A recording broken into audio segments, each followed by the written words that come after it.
باللہ من الشیطان الرجیم بسم اللہ الرحمن الرحیم قال اللہ تبارک و تعالی فی القرآن المجید ومن یقتل مؤمنا متعمدا فجزاؤہ جہنم خالدا فیہا وغضب اللہ علیہ ولعنہ وأعد له عذابا عظیما صدق اللہ العظیم۔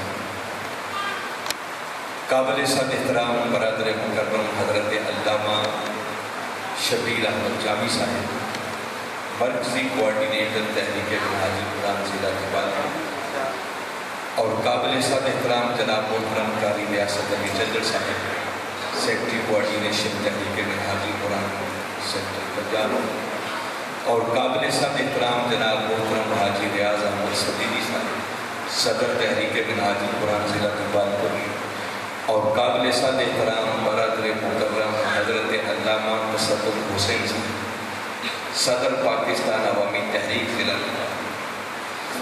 ان کے علاوہ آج کی اس نشست میں جلوہ افروز جملہ فورم سے تشریف لائے ہوئے جملہ قائدین، ذمہ داران، عہدیداران، رفقا، یوسی سطح کے عہدیداران، اور بالخصوص ہماری فیمل لیگ کی بہن،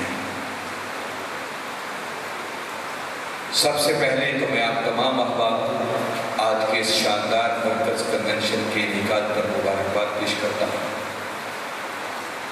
کہ جس خوبصورت حال میں، جس شاندار نظم کے ساتھ اور جس کثیر تعداد میں ڈسٹرکٹ پر سے آپ کے احباب تشریف لائے ہیں، اس پر اگر میں کروڑہا مرتبہ بھی آپ کو مبارکباد پیش کروں تو میں سمجھتا ہوں کم ہے۔ ابھی یہ باقاعدہ ہمارے ورکرز کنونشن کا آغاز کل سے ہوا ہے، یہ ہمارا تیسرا ورکر کنونشن ہے، اور ان تینوں میں سے سر فہرست پہلے نمبر پر کوئی ورکر کنونشن ہے تو وہ ضلع دیوبند کا ہے۔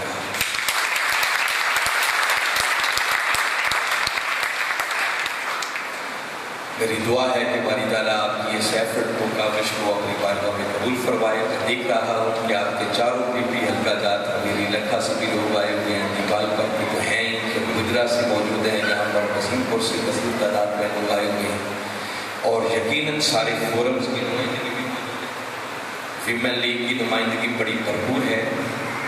منہاج القرآن آپ کو اسٹیج پہ نظر آ رہا ہے، پاکستان عوامی تحریک بھی موجود ہے۔ میں اپنی اطمینان کے لیے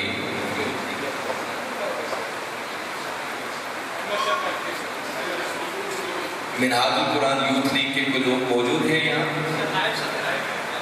آئے ہوئے ہیں ماشاءاللہ، اور مصطفی اسٹوڈنٹس موومنٹ اور علماء کونسل، چلیے نمائندگی سب کی موجود ہے الحمدللہ۔ اور اس سارے پروگرام کو یقیناً آپ کی ڈسٹرکٹ پارٹی اور پھر جو میزبان آپ کا پی پی حلقہ دیوال پور کی پوری تھی، اور پھر بالخصوص محترم علامہ غلام شبیر جو ہمارے مرکزی کوارڈینیٹر ہیں، اور جن کی وساطت سے میں سمجھتا ہوں کہ ضلع دیوال پور میں ایک جان پڑتا ہے، اور آج کے پروگرام کو بھی مینٹین کرنے میں ان کا ایک بہت بڑا رول ہے، بہت بڑا کردار ہے۔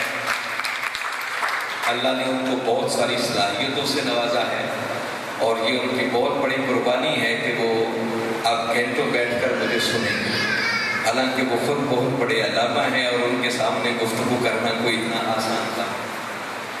مجھے ان کی صلاحیتوں کا بڑا پوری طرح ادراک ہے، تو اللہ تعالیٰ ان کو اور برکتیں عطا فرمائے۔ اور یہ آپ کو معلوم ہونا چاہیے، شاید بہت سارے لوگوں کو معلوم نہ ہو، یہاں کی ایک اضافی ذمہ داری ہے، اور ان کی بنیادی ذمہ داری لاہور کے اندر ہمارے ضلع نمبر 4 کے یہ باقاعدہ فل فلیج صدر ہے، وہاں بھی اپنی شاندار خدمات کے ہیں۔ میں اب مزید تمہید میں گئے بغیر چاہتا ہوں کہ آج جو ہمارا سبجیکٹ ہے، موضوع ہے، اس کی طرف آؤں۔ کچھ ایکٹیویٹیز ہو گئی، کچھ ابھی مزید ہوں گی، کیونکہ ابھی شیٹس اور آپ کو یہ سب کچھ دیا جا رہا تھا۔ ایک مبارکبادی میرے پاس مزید آپ کے لیے ہے۔ الحمدللہ ثم الحمدللہ، اس پر ہم جتنا بھی اللہ کا شکر ادا کریں میں سمجھتا ہوں کم ہے، کہ اس مرتبہ آپ لوگوں کی اس میں یقیناً محنت اور کاوش موجود ہے، جس وجہ سے میں آپ کو مبارکباد دے رہا ہوں۔ سینٹرل پنجاب وہ جو فروری کے اندر بالخصوص ہماری ایک ممبرشپ کی کمپین چلتی ہے اور ہم نئے لوگوں کو اس مشن میں شامل کرتی ہے، اس مرتبہ الحمدللہ پورے پاکستان میں سینٹرل پنجاب نے پہلی پوزیشن حاصل کی۔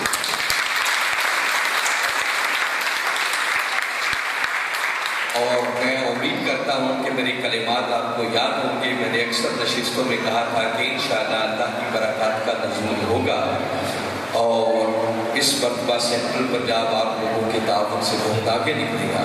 اللہ اور اس کے رسول صلی اللہ علیہ وسلم کا کرم ہوا، اللہ حضور کی توجہات ہوئی، ہماری تنظیمات، قائدین اور کارکنان کی شب و روز کی محنت، کہ جس کے نتیجے میں نہ صرف سینٹرل پنجاب پورے پاکستان میں فرسٹ آیا ہے، بلکہ قابل غور بات ہے جو میں کہہ رہا ہوں کہ سینٹرل پنجاب اور لاہور، یہ سینٹرل پنجاب اس کی کارکردگی 70% کتنی ہے، اور سینٹرل پنجاب کو نکال دیں تو باقی کل پاکستان جس میں شمالی پنجاب، جنوبی پنجاب، کراچی، پھر اندرون سندھ، پھر بلوچستان، KPK، پھر آپ کا اسلام آباد، کشمیر، گلگت بلتستان، ہزارہ، یہ سارے ملا لیں تو باقی کل پاکستان کی کارکردگی 30% ہے، اور صرف سینٹرل پنجاب اور لاہور کی 70%۔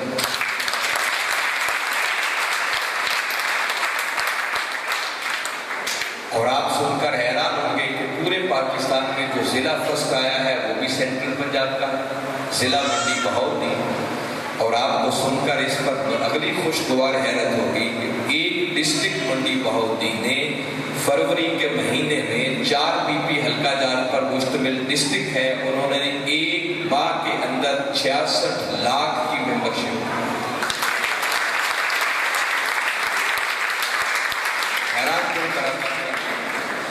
پورے پاکستان میں جس BP حلقے نے پہلی پوزیشن لی ہے، دوسری پوزیشن لی ہے، تیسری پوزیشن لی ہے، وہ تینوں BP حلقہ جات سینٹرل پنجاب میں ہیں۔ حالیہ 66 BP 66 انہوں نے ایک مہینے کے اندر 33 لاکھ کی ممبرشپ، 65 دوسرے نمبر پر ہے اور انہوں نے 30 لاکھ کی ممبرشپ کی۔ اور جھنگ کا ایک غریب سا علاقہ ہے، اکڑیا والا، آپ نے سنا ہوگا، جھنگ سرگودا روپ پہ آتا ہے، 2 دریاؤں کے بیچ میں وہ لوگ رہتے ہیں، غریب سے لوگ ہیں، اور انہوں نے پورے پاکستان میں 14 لاکھ کی ممبرشپ کر کے پاکستان بھر میں تیسری پوزیشن۔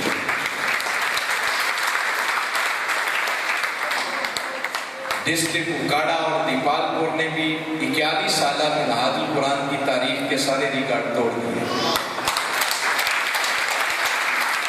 اور میری معلومات کے مطابق میرا خیال ہے کہ 6 لاکھ کے راؤنڈ اباؤٹ صرف آپ کے ضلع دیپال پور نے کیا ہے، اور آج تک ہسٹری میں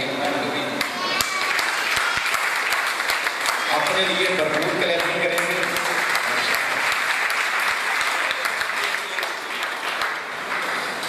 اور ایسے چونکہ جامی صاحب لاہور کے صدر بھی ہیں ایک ضلع کے، جامی صاحب کو لاہور کی فکر ہے کہ لاہور کا ذکر بھی ہونا چاہیے، تو لاہور نے بھی پچھلے سارے ریکارڈ توڑے ہیں۔ لاہور سے آج تک کبھی 7 لاکھ سے زیادہ زلے تعاون اکٹھا نہیں، مگر اس مرتبہ لاہور نے فروری کے ایک مہینے کے اندر 64 لاکھ کی ممبرشپ، جس میں جامی صاحب کا بہت بڑا رول ہے، بہت بڑا کردار ہے، اور ان کے حصے کو کبھی بھی فراموش نہیں کیا جا سکتا۔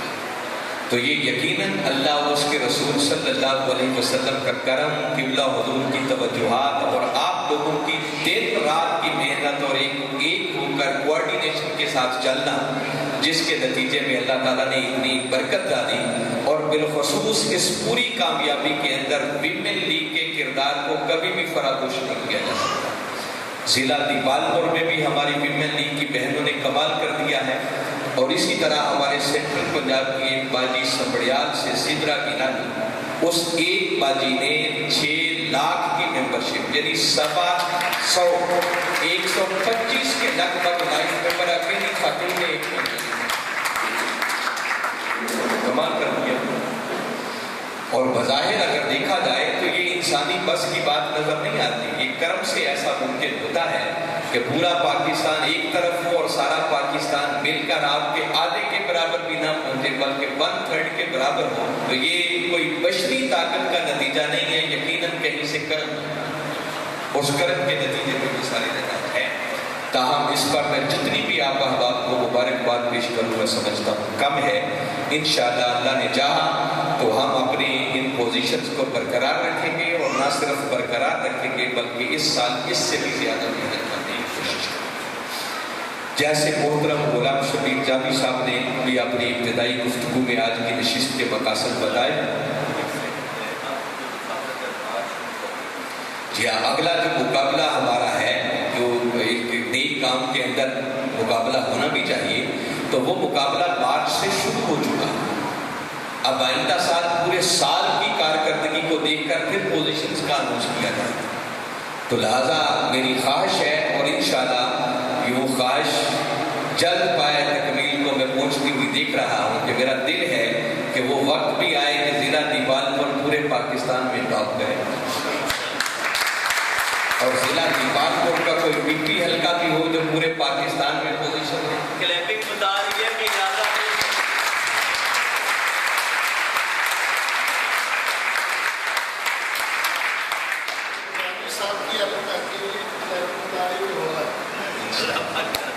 اب ڈسٹرکٹ جنگ جو میں نے ایک پی حلقے کا نام دیا ہے، وہ جس اعتبار سے بھی دیکھیں سچی بات ہے، وہ آپ سے بہت پیچھے ہے۔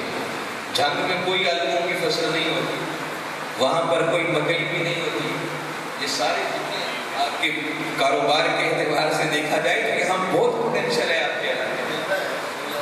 جی آپ بالکل بیلا سا ہے، دو دریاؤں کے بیچ میں وہ لوگ رہتے ہیں، تو یہاں اگر آپ محنت کریں، اور حاجی ریاض احمد صدیقی صاحب جیسی ضلعی قیادت آپ کے ساتھ موجود ہو، وہ تصدق حسین صاحب، اور پھر علامہ غلام شبیر جامی صاحب، اور پوری کی پوری ٹیم آپ کے پی حلقہ جات کے جس شخص کو دیکھو ایک سے بڑھ کر ایک صلاحیتوں کے حامل لوگ بیٹھے ہوئے، تو اگر آپ سارے مل کر کوشش کریں تو وہ اگر جنگ کا علاقہ پوزیشن لے سکتا ہے تو دیپال پور کیوں نہیں، حویلی تکا کیوں نہیں، وزیر پور کیوں نہیں، سب کچھ یہاں بھی ہو سکتا ہے۔ بس اس کے لیے منظم پلاننگ کر کے اخلاص کے ساتھ آگے بڑھنے کی ضرورت ہے، پھر اللہ اور اس کے رسول صلی اللہ علیہ وسلم کی مدد شامل حال ہوتی ہے، برکات کا نزول ہوتا ہے، اور پھر وہ نتائج پیدا ہوتے ہیں جو انسان سوچتا ہے۔ الحمدللہ جتنا بھی شکر ادا کرے میں سمجھتا ہوں کریں۔ آج کی اس نشست کے مقاصد محترم علامہ غلام شبیر جامی صاحب بتا رہے تھے، ان میں سے کچھ ایکٹیویٹیز ہماری ہو گئی۔ ایک بڑا مقصد قبلہ حضور کی وہ بریفنگ آپ تک پہنچانا تھا، نیا سال شروع ہو گیا، اس کے ٹارگٹ سے آپ لوگوں کو آگاہ کرنا تھا، پھر آپ لوگوں کو ذہنی اور قلبی طور پر اس کام کے لیے تیار کرنا۔ خالی ٹارگٹ دینے سے بات نہیں بنتی، اگر کام کرنے والے ذہنی طور پر تیار ہی نہیں ہے، ان کا دل اس بات کو قبول ہی نہیں کر رہا، تو آپ کروڑ ٹارگٹ دیتے رہیں کوئی نتیجہ بھی نہیں ہوگا۔ اور پھر آج شہدائے ماڈل ٹاؤن کے ساتھ اظہار یکجہتی کے لیے اور حصول انصاف کے لیے انشاءاللہ اینڈ پر ہم احتجاجی مظاہرہ بھی کریں۔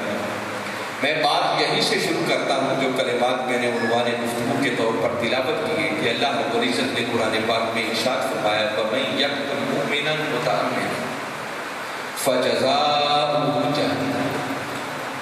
اس آیت کریمہ کے ذیل میں آپ کو بتانا چاہ رہا ہوں کہ ایک مومن بھائی کا قتل اللہ اور اس کے رسول صلی اللہ علیہ وسلم کے نزدیک یہ کتنا سیریس، کتنا سبیر جرم ہے۔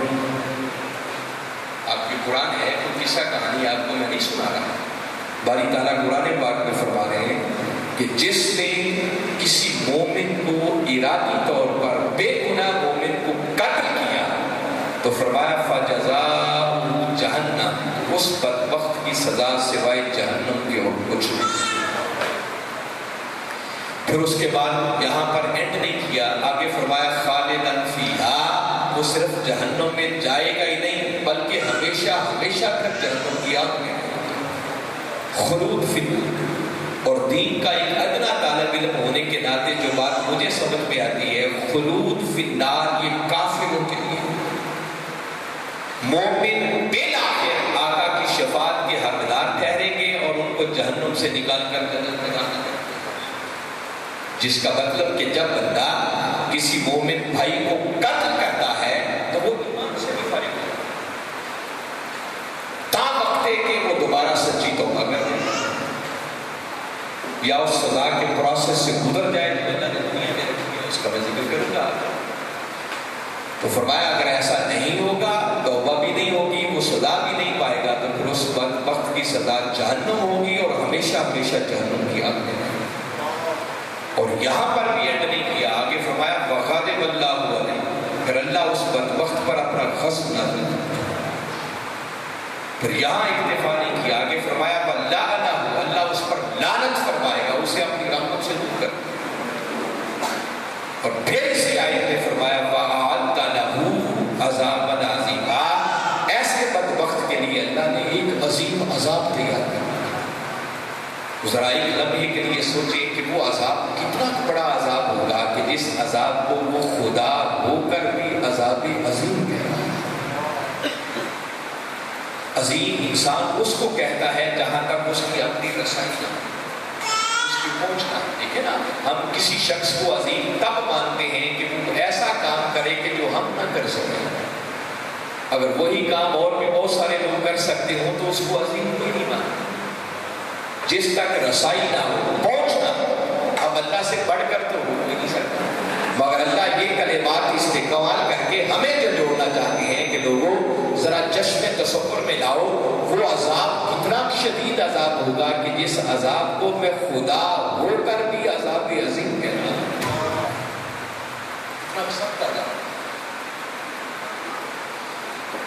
تو جو ایک شخص کو قتل کرے اس کی یہ سزا ہے. اور ایک اور مقام پر باری تعالیٰ نے اسی طرح ارشاد فرمایا من قتل نفسا بغیر نفس او فساد فی الارض فکأنما قتل الناس جميعا. فرمایا جس نے بغیر کسی گناہ ایک جان کو قتل کیا یا زمین میں فساد پھیلایا، تو فرمایا ایک جان کو قتل کرنا وہ ایسے ہی ہے جیسے پوری انسانیت کا قتل کرنا. یعنی اس جرم کی سمیرنیس بتائی جا رہی ہے کہ یہ کتنا سمیر جرم. ایک انسان کا قتل، اور یہاں مومن کی بات بھی نہیں ہے، آپ خواہ وہ مومن ہے یا غیر مومن، اگر ناحق کسی کو قتل کیا تو فرمایا وہ پوری انسانیت کو قتل کرنے کے لیے. اور آپ اندازہ کر لیں کہ وہ ملک جس کو ہم اسلامی جمہوریہ پاکستان کہتے ہیں، آپ ذرا خود اس کا اندازہ کر لیں کہ اس ملک کے اندر اسلام کتنا ہے، اس ملک کے اندر جمہوریت کتنی ہے، اور اس طرح کے غلیظ لوگوں نے اس دھرتی کو پاک کتنا لینے دیا ہے کہ دن دہاڑے 17 جون 2014 کو ہزاروں لوگوں کی آنکھوں کے سامنے پرنٹ میڈیا اور الیکٹرانک میڈیا کے سامنے 14 لوگوں کو شہید کر دیا گیا اور 100 کے لگ بھگ لوگوں کو زخمی کر دیا. جس کا مطلب یہ بنتا ہے کہ اگر ایک انسان کا قتل پوری انسانیت کا قتل ہے تو 17 جون 2014 کا دن پاکستان کی تاریخ میں ایک ایسا سیاہ باب ہے کہ جس ایک دن کے اندر 14 مرتبہ انسانیت کا قتل ہے. اور ظلم بالائے ظلم یہ ہے کہ 8 سال گزر جانے کے باوجود انصاف ملنا تو بڑی دور کی بات ہے، ابھی اس کیس کی تفتیش تک بھی مکمل نہیں ہونے دی جا رہی. سپریم کورٹ نے جو جے آئی ٹی بنائی، اسٹے آرڈر لے کر ہائی کورٹ سے ایک پولیس مین کی درخواست پر اس جے آئی ٹی کے کام کو معطل کر دیا. جو کم و بیش 80% اپنی تفتیش مکمل کر چکی تھی، آگے انہیں چالان مکمل کر کے پیش کرنا تھا، مگر ان کو نظر آ رہا تھا کہ سب کچھ ہمارے خلاف جا رہا ہے، اور انہوں نے وہ ساری تفتیش رکوا دی اور جے آئی ٹی کو اس وقت ختم کروایا. اور ابھی جیسے محترم علامہ غلام شبیر جامی صاحب بتا رہے تھے کہ ابھی 18 تاریخ کو ہماری عدالت میں وہ ایک ڈیٹ تھی دہشت گردی کی عدالت میں، تو وہاں جج صاحب نے باقاعدہ ہمارے وکیل کو بتایا کہ میرے اوپر دباؤ ہے، پریشر ہے، میں لوگوں کو بری کرنے والا ہوں، اگر آپ کچھ کر سکتے ہیں تو کر لیں. بھائی کیا کریں؟ اس نے کہا ہائی کورٹ سے کوئی اسٹے لا کے مجھے دیں. تو وکیل کا کہنا تھا کہ آپ اندازہ کریں یہاں چوروں ڈاکوؤں لٹیروں کے لیے تو رات کو عدالتیں کھل جاتی ہیں، جن بیچاروں کو 8 سال سے تفتیش ان کے کیس کی نہیں ہو رہی، تو ایک رات میں اسٹے آپ کو کہاں سے لانا؟ در پردہ چور دروازوں سے ان لوگوں کو آہستہ آہستہ. ہمیں مایوسی نہیں ہے. اللہ کے ہاں دیر ضرور ہے مگر اندھیر نہیں. یہ قاتل اپنے انجام بد کو پہنچیں گے، تختہ دار پر لٹکیں گے، اور انشاءاللہ ہمارے شہیدوں کا خون رنگ لائے گا، اور اس دھرتی پر ڈاکٹر طاہر القادری کی قیادت میں مستفی انقلاب کا سویرا طلوع ہوگا. احتجاج یہ ہمارا رائٹ ہے، یہ صرف ایک ریمائنڈر ہے جو ہم اقتدار میں بیٹھے ہوئے حکمرانوں تک اور عدالتوں میں بیٹھے ہوئے ججز تک یہ پیغام پہنچانا چاہ رہے ہیں، اور قاتلوں کو بھی ہم یہ میسج اور پیغام دینا چاہ رہے ہیں کہ آج اس دنیا میں تختہ دار پر لٹکنا ان کے لیے آسان ہے. آج لٹک جائیں گے، ان کے گناہوں کا کفارہ ہو جائے گا، سزا مل جائے گی. اور اگر ان کی مکارانہ چالوں کی وجہ سے یہ یہاں سزا سے بچ گئے، تو میں قرآن پڑھ کے سنا چکا ہوں، پھر اللہ کی عدالت سے تو یہ بچ نہیں پائیں گے، پھر تو اس جہنم کی آگ سے نکلنے کا راستہ نہیں ہے. اور جتنے اس انصاف کی راہ میں رکاوٹ بن رہے ہیں، یقیناً وہ بھی اپنے اپنے حصے کی سزا ضرور دیں. ہم تو عبادت سمجھ کے اپنا حق ادا کر رہے ہیں. شہداء کو تو اللہ نے معلوم نہیں کتنا اونچا درجہ اور مقام ادا کیا. ان کے لواحقین کو اللہ صبر جمیل عطا فرمائے. تو مشکلات بھی ان کی ٹل گئی، ٹھیک ہے، وہ دکھ نہیں بھولتا، مگر ان کو جتنا خراج تحسین پیش کریں کم ہے کہ کروڑوں روپے دے کر ان شہداء کے ورثاء کو خریدنے کی کوشش کی جاتی رہی، مگر تحریک منہاج القرآن کے ان کارکنان نے، غریب کارکنان نے کروڑوں روپے کی آفرز کو اپنے جوتے کی نوک پر ٹھکرا دیا.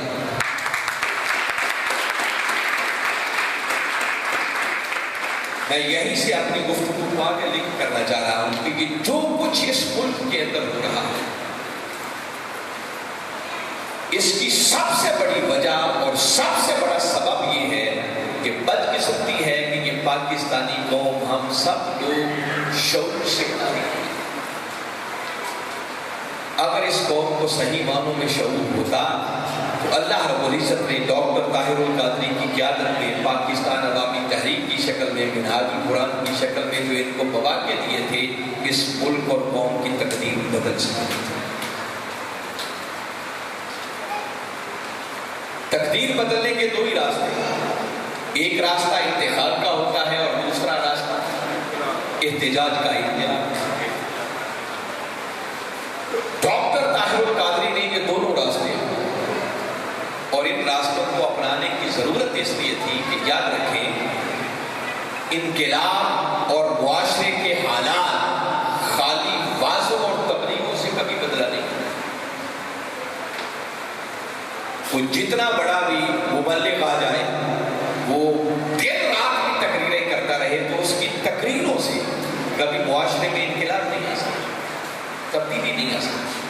میں ایک سادہ سی مثال دیتا ہوں کہ مثلاً آپ کبھی غور کریں، سوچیں، مولانا صاحب مسجد کے ممبر پر بیٹھ کر تقریر کریں کہ رشوت لینا حرام ہے، قرآن و حدیث کے دلائل کا انبار نہیں، مگر وہ پولیس مین جو لاہور شہر میں رہنے والا بیچارے کی 30-35 ہزار تنخواہ، کرائے کا مکان، بچوں کی فیسیں، اسکول، بجلی کا بل، کیا کیا کچھ اس نے پے کرتا ہے، اس بیچارے پر مولانا کی تقریر کیا اثر کرتا ہے؟ جائز مسائل کے اندر رہتے ہوئے جس بندے کی بنیادی ضروریات بھی پوری نہیں ہوتی، جس ملک کے اندر کسی کا جائز کام بھی بغیر رشوت کے نہیں ہوتا، اس بیچارے پر مولانا کی تقریر کیا اثر ہے؟ اس کے لیے ضروری ہے کہ پہلے لوگوں کی بنیادی ضروریات ان کی تحریر پر پوری ہو. ہر بندے کو سستا اور آسان انصاف اس کی تحریر پر مل رہا ہے، تب جا کر آپ کوئی بات اور تبلیغ کریں تو وہ کوئی نتیجہ پیدا کرے. ادروائز خالی تقریروں سے کیا انقلاب آئے گا اور کیا معاشرے میں تبدیلی؟ اس وجہ سے وقت کے مجدد حضور شیخ الاسلام پروفیسر ڈاکٹر محمد طاہر القادری مرتضی اللہ علی، جہاں انہوں نے قرآن کا، دین کا پیغام پہنچانے میں کوئی کمی نہیں چھوڑی، انہوں نے پہنچایا ہے، پہنچا رہے ہیں، مرتے دم تک یہ پیغام پہنچتا رہے گا، اور جب تک منہاج القرآن باقی ہے انشاءاللہ دین کا یہ پیغام اچھے سے اچھے طریقے سے پہنچانے کی کوشش کی جاتی رہے گی. مگر ان کا کہنا یہ تھا کہ خالی تقریروں سے حالات نہیں بدلتے، حالات تب بدلیں گے جب اس ملک میں اقتدار اچھے لوگوں کے ہاتھوں میں آئے، اور اللہ ہر خطے میں اتنے وسائل ضرور نازل فرماتا ہے جو وہاں کی رہنے والی مخلوق کے لیے کافی ہوتی ہے۔ ظلم اس وقت ہوتا ہے جب ان وسائل کی تقسیم منصفانہ نہیں ہوتی۔ اور آج آپ دیکھ رہے ہیں کہ غریب بیچارہ دن بدن غریب سے غریب تر ہوتا چلا جا رہا ہے اور امیر امیر سے امیر تر ہوتا چلا جا رہا ہے۔ تو جب تک اچھے لوگ اقتدار میں نہیں آئیں گے، ان کے ہاتھ میں یہ پورا نظام نہیں ہوگا، وسائل کی منصفانہ تقسیم نہیں ہوگی، ہر کسی کو اس کے جائز حقوق اس کی دہلیز پر نہیں ملے گی، تب تک کبھی بھی اس معاشرے کے اندر خالی تقریروں سے انقلاب اور تبدیلی نہیں۔ اس مقصد کے لیے ایک جمہوری طریقہ انتخاب کا تھا، جس کے لیے پھر 1989 25 مئی کو پاکستان عوامی تحریک کی بنیاد رکھی گئی۔ اور قبلہ حضور نے اس وقت فرمایا تھا کہ ہم اس سیاست کو پیشہ نہیں بنائیں گے، یہ منزل تک پہنچنے کا ایک جمہوری راستہ ہے، منزل ملی تو فبیہا، ورنہ 2 مرتبہ الیکشن میں حصہ لیں گے، اگر منزل مل گئی تو فبیہا، ادروائز انقلاب کی منزل تک پہنچنے کے لیے اللہ ہمارے لیے اور بھی راستے کھول دیں۔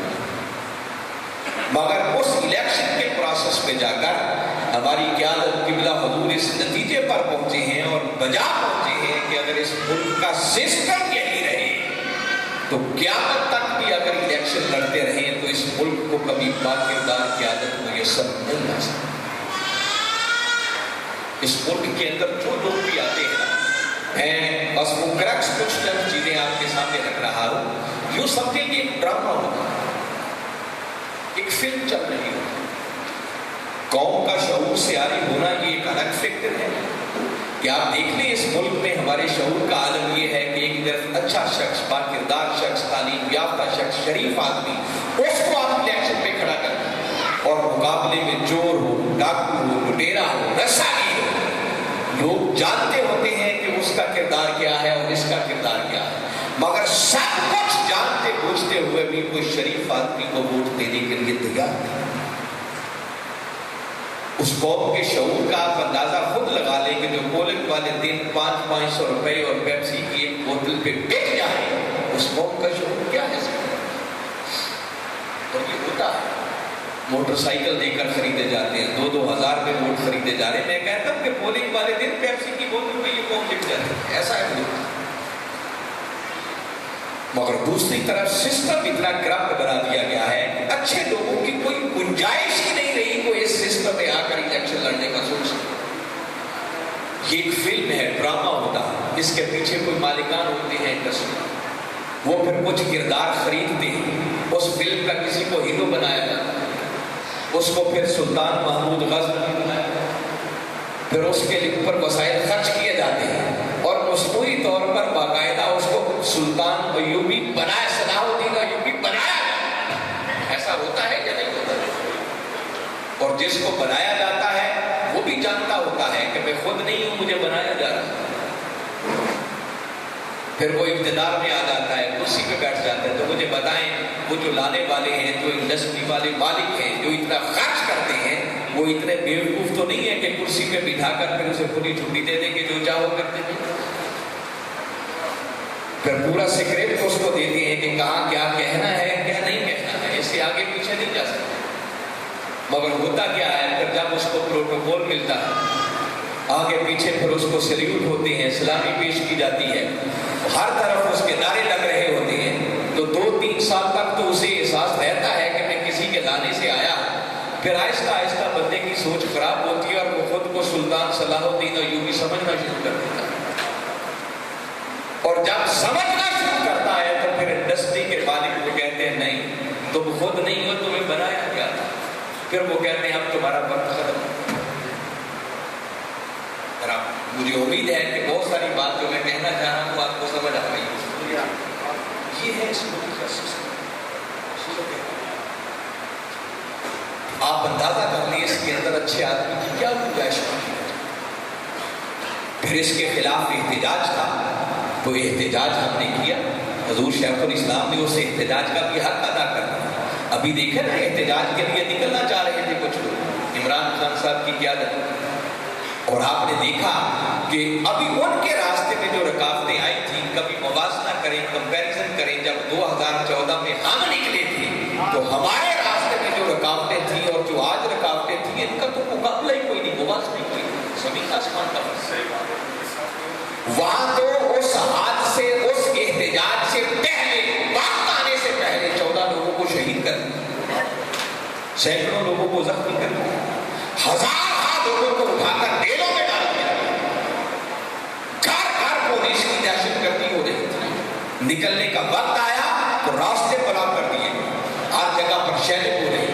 حضور شیخ الاسلام کی فلائٹ کو اسلام آباد میں پڑ گئی، یہ سارے حالات آپ کے سامنے ہیں، اور اس کے باوجود بھی ہمارے کارکنان جو اسلام آباد پہنچے یہ وہ کارکن تھے جنہوں نے اپنی جانیں ہتھیلی پر رکھی، اور 72 یا 75 دن تک حضور شیخ الاسلام اسلام آباد کی سڑکوں پر بیٹھ کر قوم کو آواز دیتے رہے کہ آؤ وقت ہے احتجاج کے لیے نکلیں، مگر قوم نکلنے کے لیے تیار۔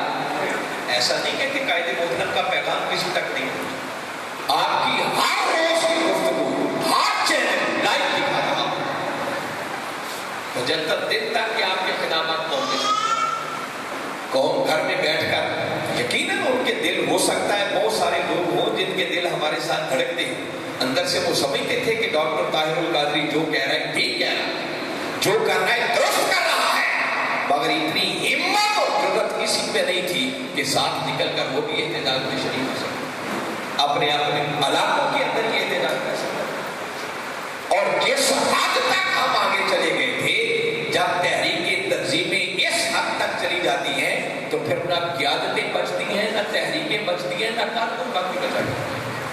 یہ تو کوئی اس تحریک پر قیادت پر اللہ اور اس کے رسول صلی اللہ علیہ وسلم کا خاص کرم تھا کہ اس حد تک جا کر بھی آج ہم پھر زندہ بیٹھے ہیں اور دوبارہ منظم طریقے سے الحمدللہ اپنی تحریک کو لے کر آگے بڑھے۔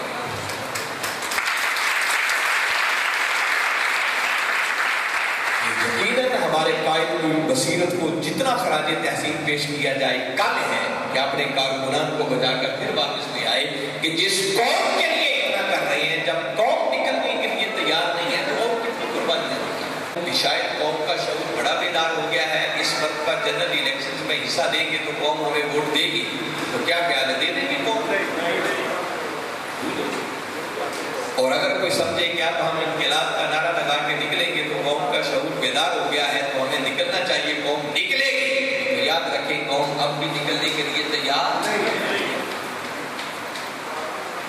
ہماری قوم کا شعور کو اس حد تک مردہ ہو چکا ہے کہ وہ اس واقعے کی تفصیل میں نہیں جاتے، بس وہ ایک جملہ کہتا ہوں آپ کو سمجھ آ جائے گا، یہ کہتے ہیں کہ بس جوتے مارنے والوں کی تعداد بڑھائیں تاکہ لیٹ نہ ہو، جلدی جلدی ہمیں فارغ کر کے، یہ پوزیشن ہے ہماری قوم، مگر ہمیں مایوسی نہیں، پریشانی نہیں، ایسی ہی شعور سے آئی قوموں کے شعور کو بیدار کرنے کے لیے اللہ ایسے لیڈروں کو بھیجا۔ یہ کام کوئی معمولی کام نہیں ہے، یہ پیغمبرانہ مشن ہے، اللہ نے اپنے پیغمبروں کو اس مقصد کے لیے بھیجا، جو قوموں کی آزادی کا نعرہ لگاتے تھے اور ان کے شعور کی بیداری کا کام تھا۔ جیسے ایک ایگزامپل، ایک مثال آپ کو دیتا ہوں قرآن پاک سے، آپ کبھی غور کریں۔ قرآن پاک کے اندر باری تعالیٰ نے حضرت موسیٰ علیہ السلام کا ذکر کیا، یقیناً جو وہ دین لے کر آتے تھے اس کی بات و تبلیغ تو ہوتا ہی ان کی بنیادی ذمہ داریوں میں تھا، مگر قرآن کو پڑھیں تو قرآن واضح موسیٰ علیہ السلام کی ایک ذمہ داری کا اعلان، سورہ طٰہٰ ہے، باری تعالیٰ نے موسیٰ علیہ السلام کو فرمایا اذهب إِلَىٰ فِرْعَوْنَ إِنَّهُ طَغَىٰ، فرمایا موسیٰ فرعون بڑا سرکش ہو گیا ہے، باغی ہو گیا ہے، قوم بنی اسرائیل کو اس نے غلام بنا لیا ہے، ظلم و ستم کے پہاڑ توڑ رکھے، جا اور اس فرعون کے سامنے جا کر کلمہ حق بلند کر۔ قوم بنی اسرائیل کو اس غلامی سے آزادی کی نعمت دی، موسیٰ علیہ السلام کو اس مقصد کے لیے اللہ نے دیا، اور وہ بدبخت فرعون اس کے ظلم و ستم میں سے صرف ایک بات بتاتا ہوں جو قرآن کہتا ہے کہ وہ بدبخت اس حد تک ظلم کرتا تھا کہ بنی اسرائیل کے گھر جو بچہ پیدا ہوتا اسے ذبح کروا دیا، بچوں کو ذبح کروا۔ تو ذرا سوچیں، جو اس بدبختی سے بھی باز نہیں آتا تھا تو اس سے ہٹ کر وہ اور اس قوم کے ساتھ کیا کیا کرتا ہے، مگر اس سارے ظلم و ستم کے باوجود قوم اس کے سامنے نعرہ اس حد تک شعور ہوتا ہوا. اور باری تعالیٰ نے اپنے پیغمبر حضرت موسیٰ علیہ السلام کو یہ ذمہ داری دی. وہ پیغمبر معاذ اللہ کوئی ہماری طرح کے لوگ نہیں تھے، وہ اللہ کی طرف سے ایک گائیڈڈ پرسن، اور پھر خالی عبادت تبلیغ سے کام نہیں لیتے تھے. وہ جب ضرورت پڑتی تو سفید دن کی روشنی میں معجزات دکھاتے ہیں. اور موسیٰ علیہ السلام نے کتنی محنت کی ہوگی، کتنی قتلوں کی ہوگی اس قوم کے شعور کو بیدار کرنے کے لیے کہ اس فرعون کے سامنے کلمہ حق بلند کریں، کھڑے ہو جائیں. مگر قوم پر چون تک نہیں ریلتی تھی اور قوم اٹھنے کے لیے تیار نہیں. اس حد تک شعور ہوتا. اور اس پیغمبر کی محنت صرف اتنا رنگ لا سکی کہ بعد اندازہ کرے نا کتنی محنت کی ہوگی. پیغمبر ہے، اللہ کے حکم کی نافرمانی تو نہیں کر سکتے، ہماری طرح کوئی سستی اور غفلت تو نہیں کی ہوگی. ان کی محنت صرف اتنا رنگ لا سکی کہ صرف وہ قوم کو اس حد تک تیار کر سکے کہ اچھا اگر فرعون کے سامنے تم کلمہ حق کہہ نہیں سکتے، اس سے ٹکر نہیں لے سکتے، تو چلو ہجرت کر کے اس کے ملک سے نکل ہی چلو، اس ظلم سے تو جان چھوڑو. بالآخر قوم یہاں تک گئی. اور جب قوم کو لے کر نکلے، دن چڑھا، فرعون کو پتہ چلا کہ قوم تو ہجرت کر گئی، اس نے فوجیں پیچھے لگا دی. اب آگے مرحلہ ایسا آ گیا کہ آگے دریا تھا، پیچھے فرعون کا لشکر آتا ہوا نظر آ رہا. اور قوم بنی اسرائیل کے لوگ پھر موسیٰ علیہ السلام پر برس پڑے کہ موسیٰ پروا دیا، اب نہ آگے گئے رہے نہ پیچھے گئے رہے. وہاں روٹی تو ملتی تھی نہ ملتا. جب شعور مردہ ہو جائے تو صورت حال کی ہو. اللہ نے ان لمحات میں اپنے پیغمبر کے ہاتھ پر معجزہ دکھایا. موسیٰ علیہ السلام نے دریا پر عصا مارا، دریا نے خشکی کا راستہ دے دیا، پوری قوم پار گزر گئی. فرعون اپنے لشکر سمیت جب دریا میں اترا تو باری تعالیٰ نے فرعون کو لشکر سمیت اس دریا میں کر دیا. قوم بنی اسرائیل نے یہ منظر اپنی آنکھوں سے.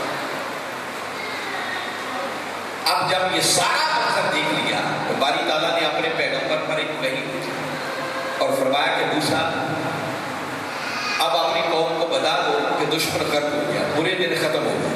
اب انہیں بتاؤ کہ بزدل نہ بنے، آگے ایک بستی آ رہی ہے اور انہیں فرماؤ کہ اس بستی پر حملہ کر دیں اور میری طرف سے جا کر خوشخبری سنا دو کہ میں نے فتح بھی ان کے مقدر میں لکھ دی. یہ کون پیغمبر ان کو خوشخبری سنا رہا ہے جس کا معجزہ بھی دیکھا تھا؟ دریا پر عصا مارا تو دریا نے خشکی کا راستہ دیا. موسیٰ علیہ السلام نے جیسے یہ خوشخبری قوم کو سنائی تو قوم صاف کہنے لگی، موسیٰ تم اور تمہارا رب جا کر لڑو، ہم یہاں بیٹھے، پتہ مل جائے تو آ کر ہمیں بھی بتا. جب قوموں کے شعور مردہ ہو جائیں تو صورت حال کی وہ فتح اور کامیابی جو ان کے دروازوں پر دستک دے رہی تھی، جب قوم بزدل بن گئی اور قوم نے اپنا کردار ادا نہ کیا تو اللہ تعالیٰ نے کامیابی کی وہ منزل 40 سال تک اس قوم سے دور کر دی. قیادت پیغمبر کی ہے، عام شخص کی نہیں ہے. اور منزل وہیں صحراؤں میں ذلیل و خوار. مگر ایسے حالات سے بھی پریشانی نہیں، ایسی ہی قوموں کے تو شعور کو زندہ کرنا یہ انقلابی لوگوں کا کام ہے. لہذا میں اپنے قائد کو پھر خراج تحسین پیش کرتا ہوں کہ انہوں نے صحیح قوم کی نبض پر ہاتھ رکھا اور انہوں نے کہا کہ یہ جو کچھ اس ملک میں ہو رہا ہے، چونکہ یہ قوم شعور سے آ رہی ہے، ہم اپنا فریضہ ادا کریں گے اور انشاءاللہ آئندہ 5 سالوں کے اندر ہم 25,000 مراکز علم اس قوم کو عطا کریں گے، جن کے ذریعے اس قوم کے شعور کو بیدار کریں گے، بجائے اس کے کہ ہم ظلمت کا، تاریکی کا شکوہ کریں. اس سے 1000 درجے بہتر ہے کہ اپنے حصے کا چراغ جلاتے چلے جائیں، اپنا کردار ادا کرتے چلے جائیں. کیونکہ جب تک شعور نہیں آتا تب تک انقلاب. اور قربان جائیں تاجدار کائنات صلی اللہ علیہ وسلم کی نصیحت پر، آپ کی حکمت پر آپ غور کریں نا. یہی شعور بیدار کرنے کے لیے آج تو پھر بھی علم ہے، تھوڑا بہت جتنا بھی ہے ہم اپنے ڈرائنگ روم میں شروع کریں گے. ہر کارکن اپنے گھر سے آگا، آپ کی بیٹھک میں، آپ کے ڈرائنگ روم میں کوئی ایسی جگہ جہاں 10 12 15 افراد بیٹھ سکیں، ہفتے میں ایک دن کہ خدا نے آج تک اس قوم کی حالت نہیں بدلی، نہ ہو جس کو خیال جب تک قومیں تیار نہ ہو، اللہ کسی قیادت کی وجہ سے خالی قوموں کے حالات نہیں بدلتا، اور وہ قوم کو تیار کرنے کی جو ذمہ داری ہے اس صدی کے اندر اللہ نے وہ منہاج القرآن اور منہاج القرآن کے کارکنان انشاءاللہ بقیہ کام ہمارے جو ہیں وہ ایز اٹ از جاری رہیں گے، ان کو بند نہیں کیا جائے گا، اور اس کے ساتھ ساتھ یہ اگلا نیا پروجیکٹ ہے جس کو لے کر ہم آگے بڑھیں گے، اس پر محنت کریں گے انشاءاللہ۔ جب اخلاص کے ساتھ نکلیں گے، میں نے بتایا کہ نتائج کا مالک اللہ ہے، ہمارا کام ہے اپنی بساط کے مطابق توجہ کرنا، ایفرٹ کرنا، کوشش کرنا، اور جب بندہ اخلاص کے ساتھ نکل پڑتا ہے، وہ گراؤنڈ بنا لیتا ہے، تو پھر اللہ کے کرم کی بارش ہوتی ہے۔ آپ ایک قدم اٹھاتے ہیں، اللہ 100 قدموں کی برکت ڈالتے ہیں۔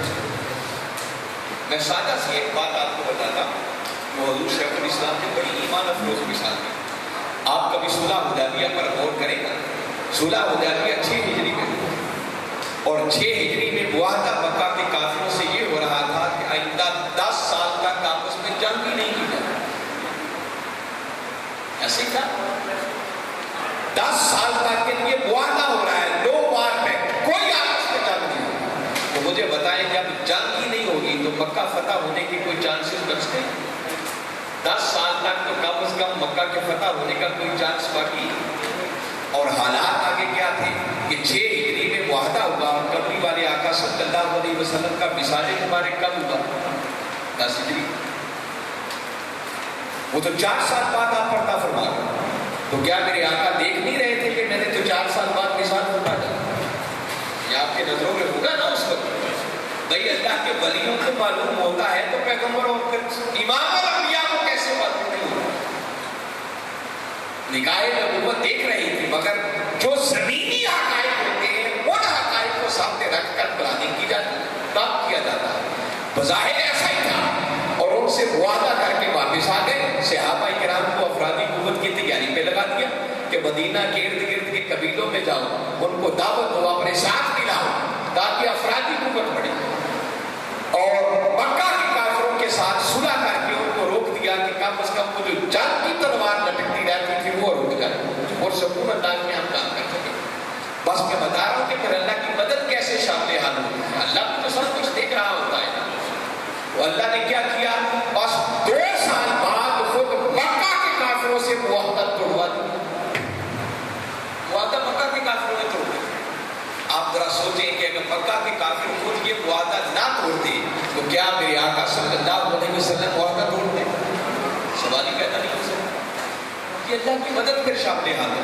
معاہدہ انہوں نے توڑا، اور 6 ہجری میں نکلے تھے تو 1500 تھے، اور 8 ہجری میں 2 سال بعد جب نکلے تو تعداد 10,000 تھی۔ بس 10,000 کا لشکر نکلنے کی دیر تھی کہ مکہ کے کسی کافر کو ہمت اور جرأت ہی نہیں ہو سکی کہ راستے میں دیکھ سکے، اور آقا فاتحانہ شان کے ساتھ مکہ کی سرزمین میں داخل ہوئے۔ پھر اللہ کی مدد کو شامل ہے۔ تو ہمارا کام ہے محنت کرنا، توجہ کرنا، اخلاص کے ساتھ جو زمینی حقائق ہیں ان کو سامنے رکھتے ہوئے پلاننگ کر کے اپنے کوشش اور ایفرٹ کو لے کر آگے بڑھنا، اس کو نتیجہ کے فروٹفل بنانا اور اس میں برکت پیدا کرنا، یہ اللہ اور اس کے رسول کا کام ہے۔ ہمیں مایوسی نہیں ہے، انشاءاللہ ہمارے شہیدوں کا خون رنگ لائے گا، کارکنان کی محنت رنگ لائے گی، اور وہ وقت آئے گا جب اس دھرتی پر مستقبل انقلاب کا سویرا طلوع ہو کر،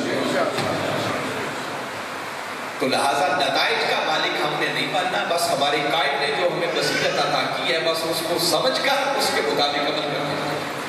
ممکن ہے کہ قبلہ حضور نے یہ پلاننگ دی ہے، ایک نیا آگے ہمیں کام دیا ہے کہ ہمیں 25,000 مراکز علم قائم کرنے۔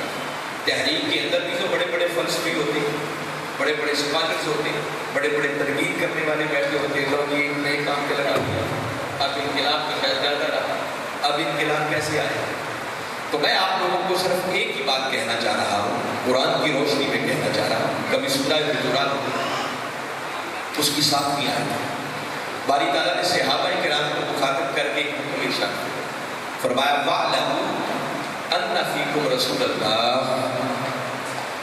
یہ صحابہ کرام سے خطاب ہے جو باری تعالیٰ فرمایا کیا، میرے محبوب کے غلاموں جان، اعلموا امر کا صیغہ جوڑا جا رہا ہے، متوجہ کیا جا رہا ہے، متنبہ کیا جا رہا ہے، فرمایا جان لو ان فیکم رسول اللہ کہ بے شک تمہارے اندر اللہ کا رسول ہو. میں آپ لوگوں سے ایک سوال پوچھنا چاہ رہا ہوں کہ یہ جو باری تعالیٰ نے صحابہ کرام کو فرمایا کہ جان لو کہ تمہارے اندر اللہ کا رسول موجود ہے، تو کیا صحابہ کرام کو معلوم نہیں تھا کہ اللہ کا رسول ہمارے اندر موجود ہے؟ کیا خیال ہے، معلوم تھا یا نہیں؟ وہ رسول مانکاری تو کلمہ پڑھ کے مومن ہوئے تھے، مسلمان مومن رسول سمجھ کر تو ان کی صحبت میں بیٹھے ہوئے تھے اور قربانیوں کی تاریخ رقم کر رہے تھے. تو باری تعالیٰ کو یہ کہنے کی ضرورت کیوں پیش ہے کہ جان لو بے شک تمہارے اندر اللہ کا رسول ہو.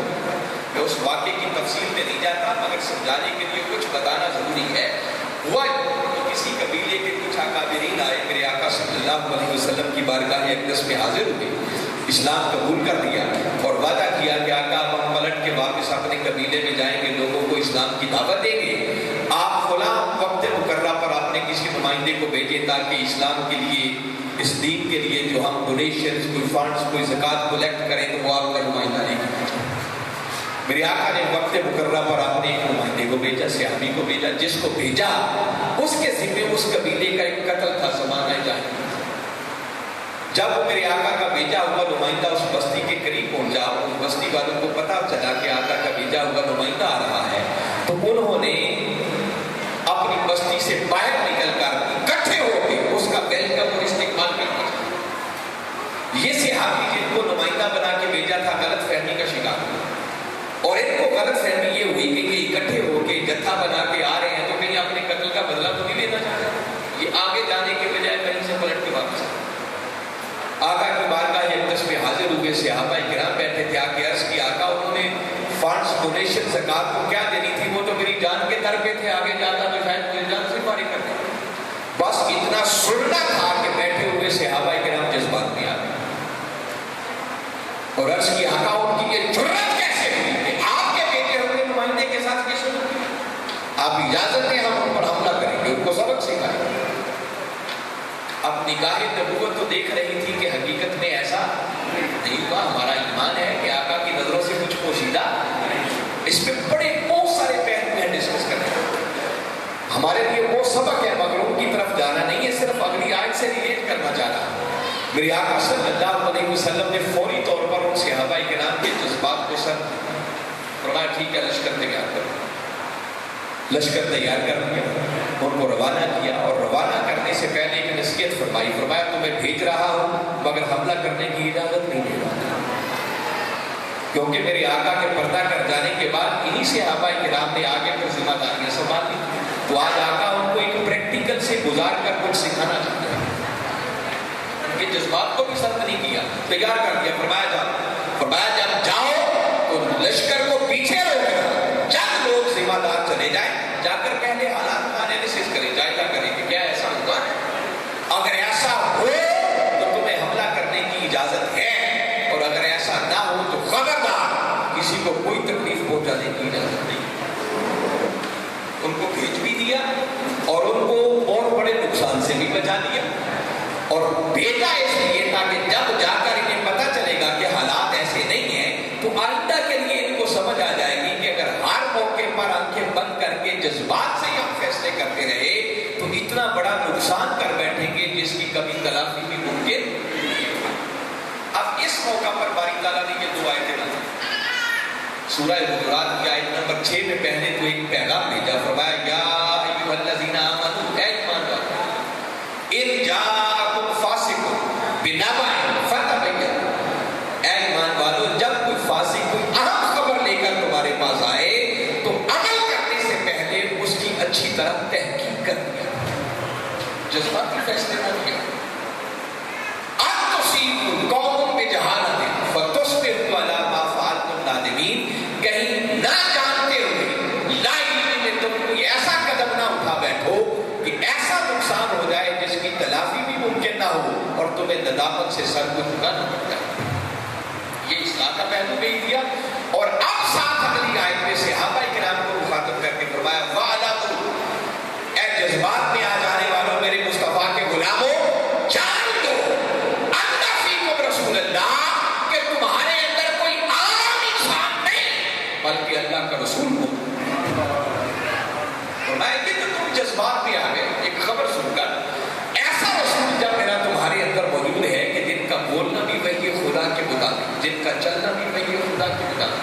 کوئی رسول زبان نہیں کھولتا جب تک اللہ کی وحی نہ آ جائے، کوئی قدم نہیں اٹھاتا جب تک اللہ کی وحی نہ آ جائے.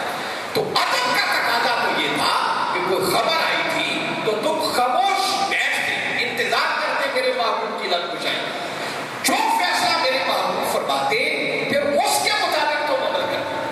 فرمایا یہ جو تم پہلے جذبات میں آ گئے وہ محبت میں جذبات میں آئے، مگر تمہارا اس طرح جذبات میں آ جانا یہ میرے محبوب کی بارگاہ کی شایان شان نہیں ہے. کیوں؟ کیونکہ تمہارے اندر عام انسان نہیں، جان لو تمہارے اندر اللہ کا رسول ہو. اور آگے فرمایا لو یطیعکم فی کثیر من الامر، اگر بہت سارے معاملات میں یہ رسول تمہاری اطاعت کرنا شروع کر تمہارے جذبات کو سامنے رکھتے ہوئے فیصلے کرنا شروع کر دے تو فرمایا یاد رکھو میرے رسول کا تو کچھ نہیں بگڑے گا، لعنتم، مشکل میں تم پڑ جاؤ. اب یہ آیت 14 سال پہلے تو قرآن خالی کوئی واقعات ہی بیان تو نہیں کرتا ہماری تفریح تباہ کے لیے کہ پڑھ پڑھ کے انجوائے کرتے ہیں. قرآن کی اس آیت کے اندر بھی کوئی میسج ہے، کوئی پیغام ہے. قرآن ہمیں بھی کچھ سمجھانا چاہ رہا ہے، اور قرآن اس مقام کے ذریعے آج 14 صدیاں گزر جانے کے بعد انقلابی تحریک کے کارکنوں کو سمجھانا چاہ رہا ہے کہ جب کبھی تم انقلاب کے لیے کوئی تحریک بناؤ گے تمہارا بھی کوئی لیڈر ہوگا، تمہارا بھی کوئی قائد ہوگا جس کی گائیڈ لائن میں تم اپنا سفر طے کر رہے ہو گے. تو یاد رکھو جب کوئی ایسا مرحلہ آ جائے تو خود جذباتی فیصلے نہیں کرنا. ایسی انقلاب کے لیے اٹھنے والی تحریکوں کی قیادت عام لڑکوں بھٹوں کے سپرد نہیں کی جاتی. وہ ایسے اللہ کے چنیندے بندے ہوتے ہیں جو اللہ اور اس کے رسول کی طرف سے گائیڈڈ پرسن. وحی کا دروازہ تو بند ہو گیا مگر اللہ اور اس کے رسول کی رہنمائی کا دروازہ بند نہیں ہوگا. تو فرمایا جب ایسی قیادت تمہارے اندر موجود ہو تو یہ سوچنا اس قیادت کا کام ہے. جو ذمہ داری تمہاری لگائی نہیں گئی تو تم خواہ اس میں کیوں کھپتے پھرتے؟ جب تم نے ان کو اپنا لیڈر بنا لیا، قائد مان لیا، امام تسلیم کر لیا، تمہارا کام ہے آنکھیں بند کر کے ان کے پیچھے چلتے چلے جاؤ. فرمایا تم 100 بار بھی دوبارہ پیدا ہو کر آ جاؤ تو اپنی اس قیادت کی بصیرت کا مقابلہ نہیں کر سکتے. جو کچھ قائد دیکھ رہا ہوتا ہے کارکن کی نگاہ وہاں تک نہیں جا سکتی. آپ کبھی ہسٹری اور تاریخ کو پڑھیں، قبلہ تو بڑی ڈیٹیل کے ساتھ کچھ باتیں بتائیں. فرمایا کہ تحریکیں ختم ہو گئی، تباہ ہو گئی، نہ قیادت بچی نہ ان کے کارکن بچے، تحریکوں کا وجود ہی ختم ہو گیا. کیوں ہوا؟ اس کی سب سے بڑی ریزن اور سبب یہ تھا کہ جب وہ پہلے درجے کی قیادت چلی گئی یا وہ اس لیول کی نہیں تھی کہ وقت بدلنے کے ساتھ ساتھ اپنے فیصلوں میں تبدیلی لائی تو فرمایا جذباتی کارکنان حاوی ہو گئے. وہ پرانی اصطلاح ہے جہاں سے آغاز کیا تھا، جیسے کئی لوگ ہیں نا مستقبی انقلاب کہا تو وہ کہتے ہیں بس انقلاب آتا ہی ہے، انقلاب ہی لاتا ہے. اور ہم نے انقلاب کو صرف ایک الیکشن کے ساتھ جوڑ کے رکھا کہ شاید اقتدار میں آنے سارا انقلاب ہوتا ہے. بس ہر دور کے اندر ایسے جذباتی لوگ ہوتے ہیں. تو جب جذباتی کارکن قیادت پر حاوی ہو جائیں اور اس وقت قیادت اپنا رول اور قیادت اپنا کردار ادا نہ کرنے کی پوزیشن میں رہے اور ان کے جذبات سے مغلوب ہو کر ان کے مطابق فیصلے کرنا شروع کر دے تو پھر نہ قیادت بچتی ہے، نہ کارکن بچتے ہیں، نہ تحریکیں بچتی ہیں. ہر چیز داؤ پہ لگ جاتی ہے. تو کامیابی سے ہمکنار وہی تحریکیں ہوا کرتی ہیں جو اپنی قیادت کے پیچھے آنکھیں بند کر کے چلتے چلے جائیں. اور ہمارا ایمان ہے کہ اس وقت روئے زمین پر ہمارے قائد کے پائے کی کوئی شخصیت نہیں ہے. ہماری زندگی بیت گئی ہے. اس پردے کلندر نے 10 سال 15 سال 20 سال 25 سال 30 سال پہلے جو فرمایا تھا وقت نے اس بات کو ثابت کر دیا. اس وقت بات سمجھ میں نہیں آتی تھی مگر کچھ وقت گزرنے کے بعد ہر کوئی اپنے بھی اور غیر ہر کسی کی زبان پر ایک ہی جملہ ہوتا ہے کہ ڈاکٹر طاہر القادری نے جو فرمایا تھا سچ فرمایا. اللہ پھر پردے اٹھا دیتا ہے ایسے وہ فیوچر کو آگے دیکھ رہے ہوتے ہیں، مستقبل کو دیکھ رہے ہوتے ہیں کہ آگے کیا ہوگا جو ہم نبیوں کو نظر نہیں آ رہا. تو لہذا اس موقع پر کسی بحث و تمہیز میں پڑھنے کی ضرورت نہیں. ہم کارکن ہیں، وہ ہمارے قائد ہیں. بس جو رستہ وہ ہمیں دکھا رہے ہیں ہماری کامیابی اس